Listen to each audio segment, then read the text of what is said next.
संबोधित करते हुए राहुल गांधी ने कहा कि भारत की मौजूदा शिक्षा व्यवस्था पर एक विचारधारा का कब्जा है जो कि गंभीर समस्या है।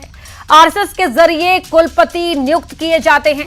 इसी के साथ राहुल ने कहा कि भारत में रोजगार भी एक समस्या है, जबकि चीन में ऐसा नहीं है।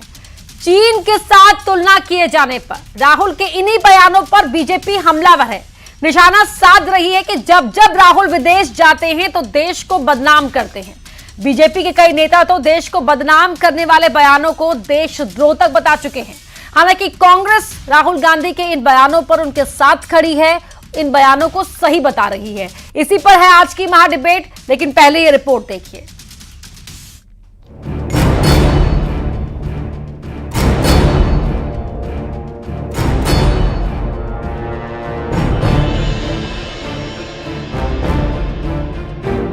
विदेश दौरे पर राहुल, संघ शिक्षा पर सवाल। Most of our vice chancellors today are placed by the RSS. It's an organization that has a very particular perspective on life. RSS को समझना है उनको तो दूसरे जन्म में समझ पाएंगे, या नहीं भी 7 जन्म लेना पड़ेगा। और देश के बाहर जाकर देश की छवि खराब करना, ये देशद्रोह जैसा अपराध है। कोई देशभक्त ऐसा नहीं कर सकता।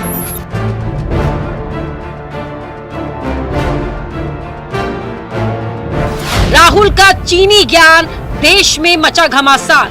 India has an employment problem. There are many countries in the world that don't really have an employment problem. China certainly doesn't have an employment problem. Pakistan के ब्रांड एम्बेसडर के तौर पर दिग्विजय सिंह भूमिका निभाते हैं, ऐसे ही चीन के ब्रांड एम्बेसडर के तौर पर राहुल गांधी भूमिका निभा रहे हैं।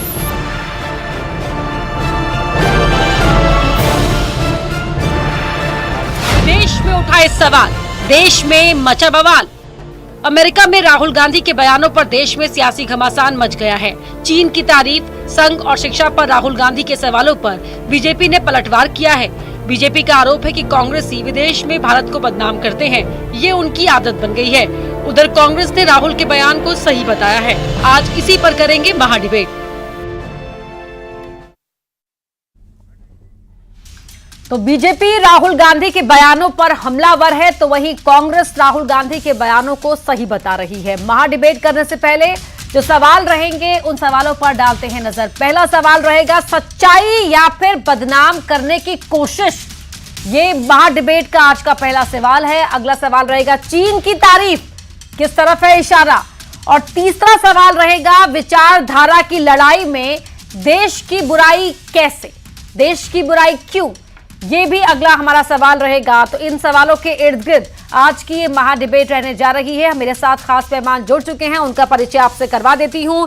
टीवी स्क्रीन पर आपको चेहरे भी दिखाई देंगे। कांग्रेस के प्रवक्ता हैं भूपेंद्र गुप्ता जी, वो हमारे साथ जुड़ चुके हैं।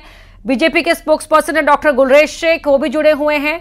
वरिष्ठ पत्रकार हैं दिलीप मिश्रा जी, और साथ ही बतौर पॉलिटिकल एनालिस्ट हमें ज्वाइन कर रहे हैं संजय राणा जी। आप सभी का ही बहुत बहुत स्वागत है। और डॉक्टर गुलरेश शेख, मैं आपसे ही चर्चा की शुरुआत कर रही हूं।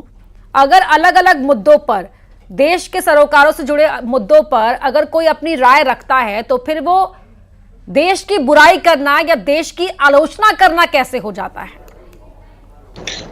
देखिए, एक बड़ी पुरानी कहावत है और जो बड़ी बार बार चरितार्थ होती है कि आप जिसकी खाओगे उसी की बजाओगे और उसी की गाओगे। और कांग्रेस पार्टी और राहुल गांधी इस चीज को बिल्कुल प्रैक्टिकली प्रेजेंट कर रहे हैं।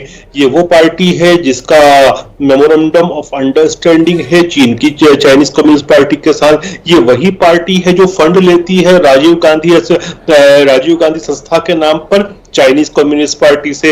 ये वही पार्टी है जब गलवान में हमारे सैनिक आंख में आंख डाल के खड़े हुए थे चीनी सैनिकों के, तो इनके यही राहुल गांधी जी जाते हैं चाइनीज एनवॉय से मिलने।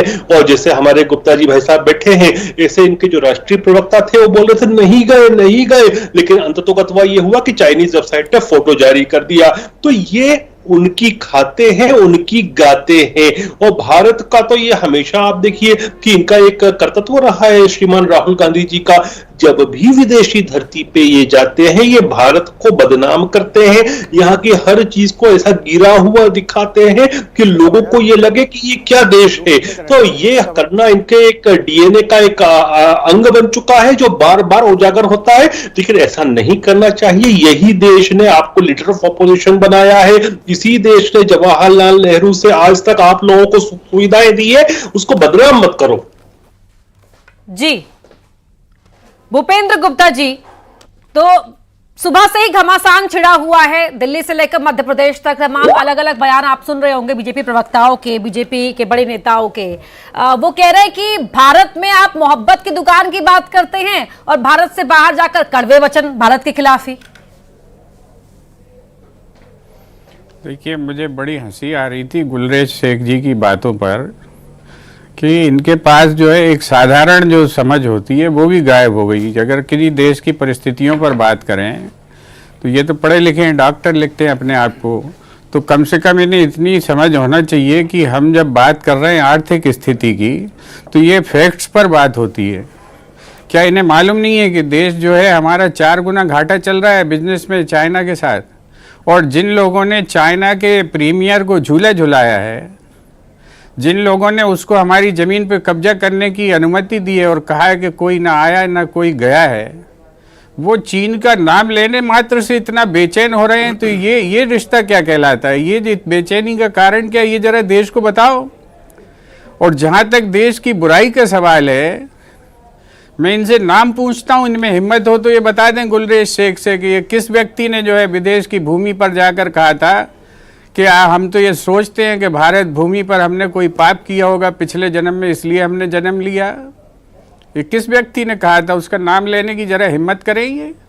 ये किस व्यक्ति ने कहा था कि भारत तो जो है सांप सपेरों का देश है, यहाँ तो लोग भूखे मरते थे? हिम्मत करें, ये नाम लें उस व्यक्ति का। ये भारत की बुराई है कि ये भारत की बुराई है? आज हम जितना एक्सपोर्ट करते हैं चाइना को, उसका 4 गुना हम उससे इंपोर्ट कर रहे हैं, और हमारा उससे बिजनेस घाटा जो है अरबों खरबों रुपए का है, और हमारे आदमियों का पेट काट के हम जो है चाइना के लोगों का पेट भर रहे हैं। ये क्या दिखाई नहीं पड़ता? नंगी आंख से पूरी दुनिया को दिखाई पड़ रहा है, भारत को दिखाई नहीं पड़ रहा है, अंधभक्तों को दिखाई नहीं पड़ रहा है। आज हम जो है हमारे से 4 गुना, ये बता दें फिगर्स में, अभी फिगर भी दे देता हूं आपको। जी जी गुलरेज शेख में हिम्मत हो तो जरा फिगर्स बताएं। जो हमारा जो व्यवसाय का घाटा है चाइना के साथ, हमारा जो है कितना बिजनेस लॉसेज है, उसकी हिम्मत करें, बता दें। और ये भी बता दें कि झूला किसने झुलाया था, ये भी बता दें किसने कहा था कि ना कोई आया ना कोई गया है। ठीक है, जवाब ले लेते हैं। हिम्मत हो तो नाम ले, जवाब ले लेते हैं, फिर 2 और मेहमानों को शामिल करूंगी। ठीक है सर, डॉक्टर शेख जवाब दिए शॉर्ट में, फिर मैं आगे बढ़ती हूँ। देखिए, चाइना के ऊपर जो निर्भरता हमारी बनी वो आज से नहीं बनी। 1991 की यदि हम बात करें तो चाइना की और भारत परिस्थिति बताइए, आज की परिस्थिति बताइए, आज की परिस्थिति बताइए। आप जो है कहानी मत करिए, आप बताइए कि किसने झूला झुलाया, नाम लीजिए उसका। किसने कहा कि भारत में जन्म लेना पाप है, नाम लीजिए उसका। राजीव गांधी, बहुत मजा आता है, चिल्ला चोट की बहस नहीं करता, बीच बीच में बोलने की बहस नहीं करता। आप स्टूडियो में हैं, मैं दूर बैठा हूँ, इसलिए मेरा स्काइप से नहीं हो पाएगा आवाज, मैं आपको काउंटर नहीं कर पाऊंगा आवाज में, क्योंकि आप स्टूडियो में माइक पे बैठे हैं। नहीं आप बोलने नहीं दे रहे सर, आप बोलने नहीं दे रहे। अपने में आपसे टाइम दूंगा इतना ही, ठीक है, आप मुझे समझ देगा। हाँ, एक मिनट, ठीक है डॉक्टर शेख, 30 सेकंड में आपका जवाब। देखिए, 1991 में ये हुआ था जब हमारे यहाँ एलपीजी रिफॉर्म्स आए थे, उदारीकरण हुआ था, तब दोनों की जीडीपी बिल्कुल बराबर थी, हिंदुस्तान की भी और चीन की भी।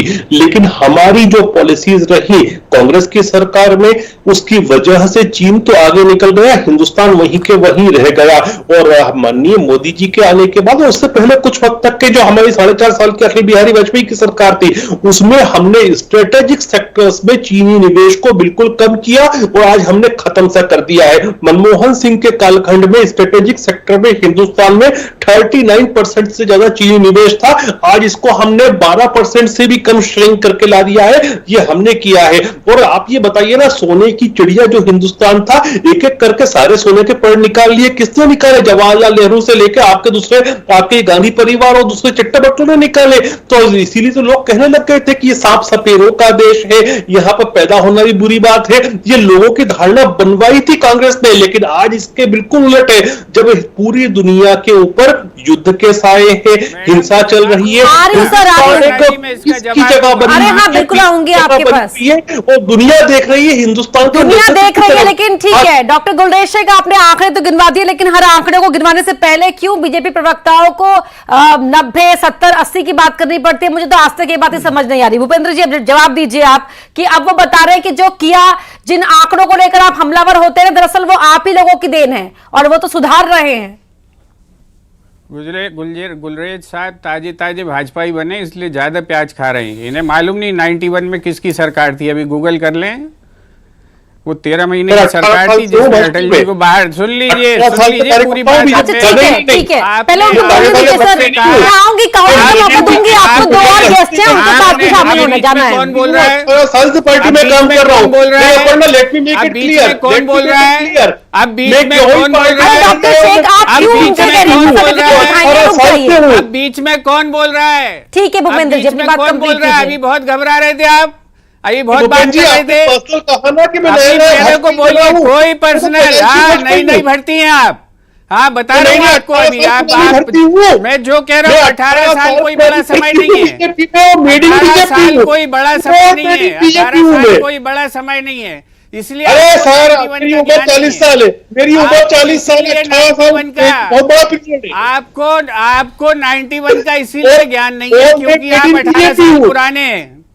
सुन लीजिए, बोलने दीजिए अब आप। अच्छा ठीक है डॉक्टर शेख, लेट हिम बेचैन हो रहे थे। और मेड इन बीजेपी जो है वो मेड इन इंडिया बना है। Made in BJP, made in India, मतलब रुक जाइए, अभी रुक जाइए। आपका मेड इन चाइना। अरे एमपी की महाडिबेट पर एम फॉर एमपी की महाडिबेट भी होती है। रुक जाइए, मध्य प्रदेश की बात भी कर लेंगे ना, पहले रुक जाइए जी। भूपेंद्र जी, अपनी बात कंप्लीट कीजिए आप। 18 साल पहले आए, ये खुद ही बता रहे हैं, इसलिए इनको 91 का इतिहास नहीं पता है। इन्हें ये भी इतिहास नहीं पता है कि बात सुनने दो भाई। अरे बात करने दो, मुझे परेशान मत हो। आपको जो है मैं बिल्कुल आपको मैं आपकी तरह जलीली करूंगा जैसा आपकी पार्टी करती है। आप वेट करिए, सुनने दीजिए, सुनिए बात को जरा। मेरी पार्टी तो इज्जत देती है आपको जो। अरे मुझे बोलने दीजिए भैया, आप महान, आपके दर्शन मात्र का फल है। आप कह रहे हैं कि आप गलत बोल रहे हैं, बोलने तो दीजिए आप। इनकी सरकार 2003 तक रही।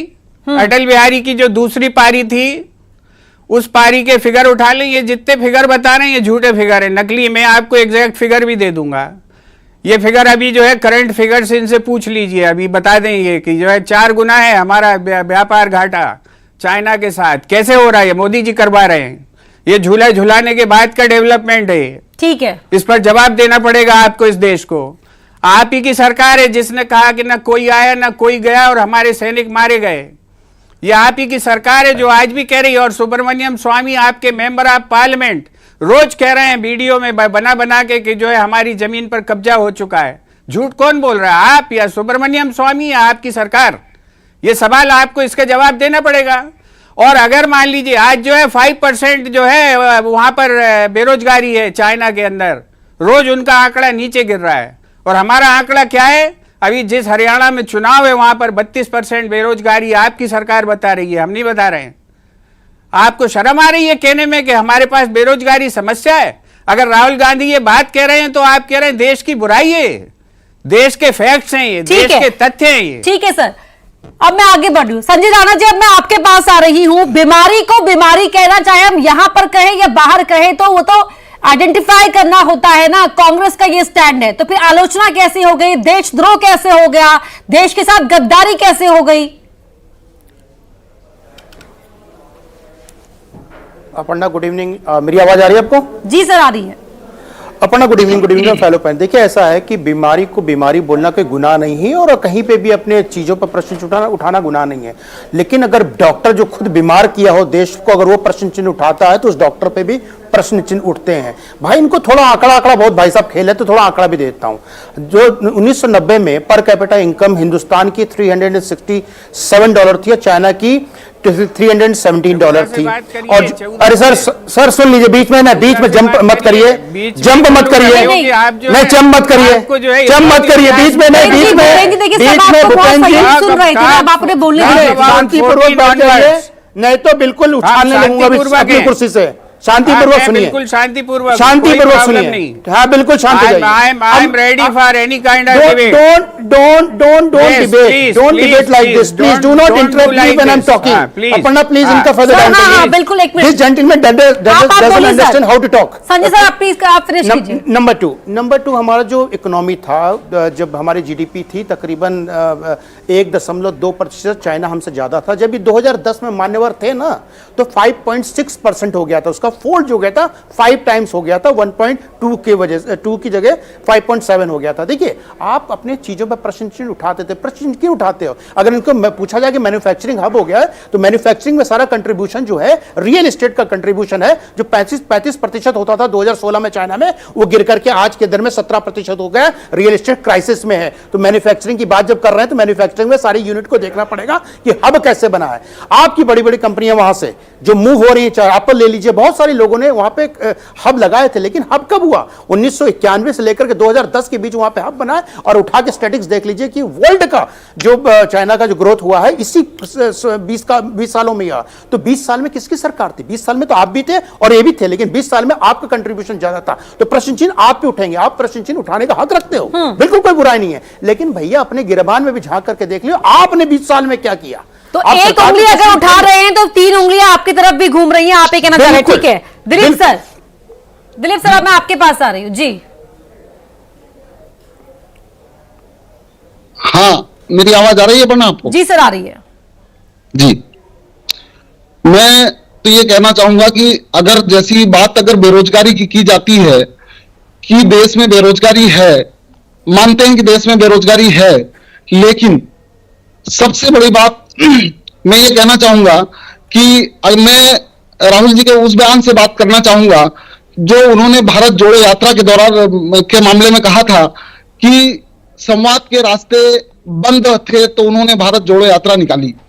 अब तो आप लोकसभा में नेता प्रतिपक्ष हैं, आपके पास संवाद के रास्ते पूरी तरह खुले हुए हैं, लोकसभा में अपनी बात रखने के लिए खुले हुए हैं। मैं जहां तक मेरा मानना है कि इस बात को अगर वो विदेश की धरती पर कहने की बजाय अगर सही प्लेटफॉर्म पर रखते, लोकसभा में रखते, भारत की जनता के सामने रखते तो ज्यादा बेहतर होता। जी ठीक है, लेकिन सर वो एक यूनिवर्सिटी में, टेक्सास यूनिवर्सिटी में बोल रहे हैं, तो अगर वो वहां पर किसी बात को आधार बनाकर कह रहे हैं तो क्या लगता है कि इस तरह के कमेंट से बचना चाहिए था उन्हें? आप ये सजेस्ट कर रहे हैं? बिल्कुल बिल्कुल, मेरा तो सुझाव यही है कि इस तरह के कमेंट से बचना चाहिए था और भारत की बात भारत में करना चाहिए थी। ठीक है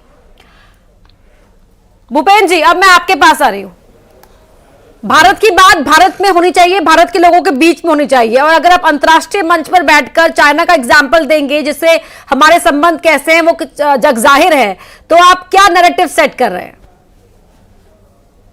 मैं आपसे यही पूछना चाहता हूं, मैं आदरणीय जो है मिश्रा जी से पूछना चाहूंगा, क्या वो यहाँ खुलकर ये कह सकते हैं कि प्रधानमंत्री को जो है दूसरे देश में जाकर ये नहीं बोलना चाहिए था कि हम सांप सपेरों के देश हैं?